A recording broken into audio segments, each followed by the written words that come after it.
अमित शाह ने मिशन बिहार शुरू कर दिया है। नीतीश से गठबंधन टूटने के बाद उन्होंने सीमांचल रैली में जो बातें कही हैं, उससे साफ है कि आने वाले समय में बिहार में बीजेपी क्या रणनीति अपनाने वाली है। जी बिहार झारखंड में आज यही है खास और मैं हूं अमिता किशोर। पूर्णिया रैली में अमित शाह की बातों का मतलब समझने से पहले आइए सुनते हैं कि उन्होंने क्या खास बातें कही हैं।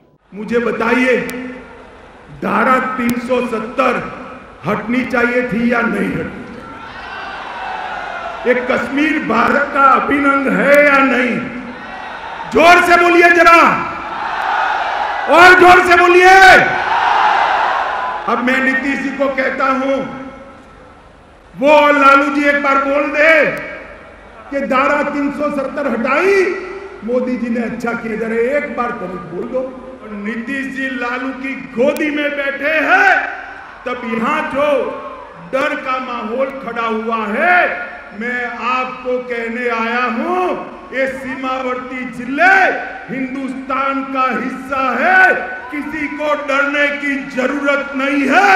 नरेंद्र मोदी सरकार है यहाँ पर। लालू जी आप ध्यान रखिएगा, नीतीश बाबू कल आपको छोड़कर कांग्रेस की गोदी में बैठ जाएंगे और आप धरे के धरे रह जाओगे, किसी को मालूम नहीं पड़ेगा। अमित शाह की रैली से पहले जेडीयू और आरजेडी ने बिहार को विशेष राज्य का दर्जा देने का मुद्दा उठाया था, लेकिन जाहिर है अमित शाह ने अपनी रैली में लोकल मुद्दों से दूरी बनाई रखी। कश्मीर का मुद्दा उठाकर उन्होंने संकेत दिया है कि बिहार में बीजेपी 2024 और 2025 के चुनाव में राष्ट्रवाद पर ही अपना दांव आजमाएगी। अमित शाह ने कहा, सीमांचल में लालू नीतीश की सरकार आने के बाद डर का माहौल बन गया है, लेकिन सीमांचल के लोगों को डरने की जरूरत नहीं है, क्योंकि यहाँ मोदी सरकार है। किससे डर है? अमित शाह ने ये साफ नहीं किया, लेकिन आपको याद होगा बीजेपी यहाँ लगातार घुसपैठ और रोहिंग्या शरणार्थियों का मुद्दा उठाती रही है, तो हो सकता है शाह हिंदू वोटर से मुखातिब हों। ध्रुवीकरण की ये राजनीति सीमांचल में अहम है, क्योंकि यहाँ ज्यादातर सीटों पर मुसलमान की आबादी अधिक है। लालू को नीतीश से आगाह करके शाह ने गठबंधन में फूट डालने की भी कोशिश की। याद होगा कि हाल ही में आरजेडी के शिवानंद तिवारी ने नीतीश से अपील की थी कि वो 2025 में तेजस्वी को मुख्यमंत्री बनाएं। आश्रम खोलेंगे और वही राजनीतिक कार्यकर्ताओं को प्रशिक्षण देने के लिए हम लोग जो है इंतजाम करेंगे।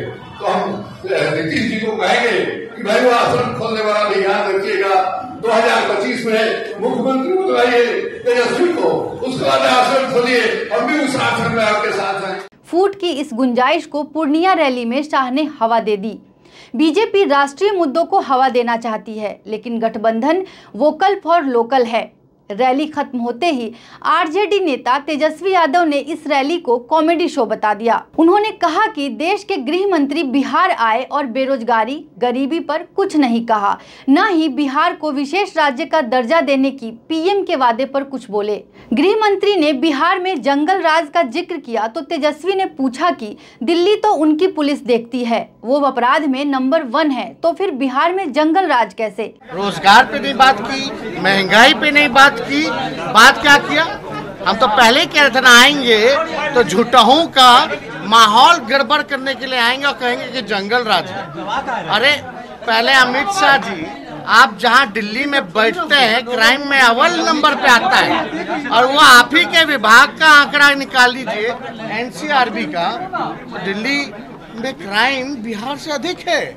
आप जहां बैठते हो, आप जहां सोते हो, वो प्रदेश जो है, यूटी जो है, देश की राजधानी जो है, वो सुरक्षित नहीं है, और आप यहां बिहार आकर के लोगों को बेवकूफ बनाना चाहते हैं। और क्या कह रहे थे कि हम बिहार को नंबर 1 राज्य बना देंगे। अरे भैया, 8 साल, कितना साल से भाजपा यहाँ सरकार में था भाई? बिहार में डबल इंजन कहाँ, क्यों नहीं बनाया?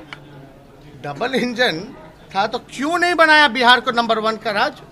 हर जगह जो भेदभाव किया जा रहा है, शिक्षा विभाग में पैसा नहीं दिया जा रहा है, ग्रामीण सड़कों के लिए पैसा नहीं दिया जा रहा बिहार में।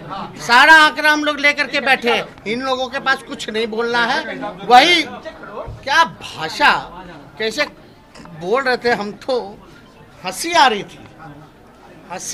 थी उनके भाषण को देख करके कि भाई सच में कॉमेडी शो चल रहा था। अब देखना है कि ध्रुवीकरण की राजनीति को दरकिनार करती आई बिहार की जनता राष्ट्रीय मुद्दों या लोकल मुद्दों पर वोकल होती है। बाकी खबरों के लिए आप देखते रहिए जी बिहार झारखंड।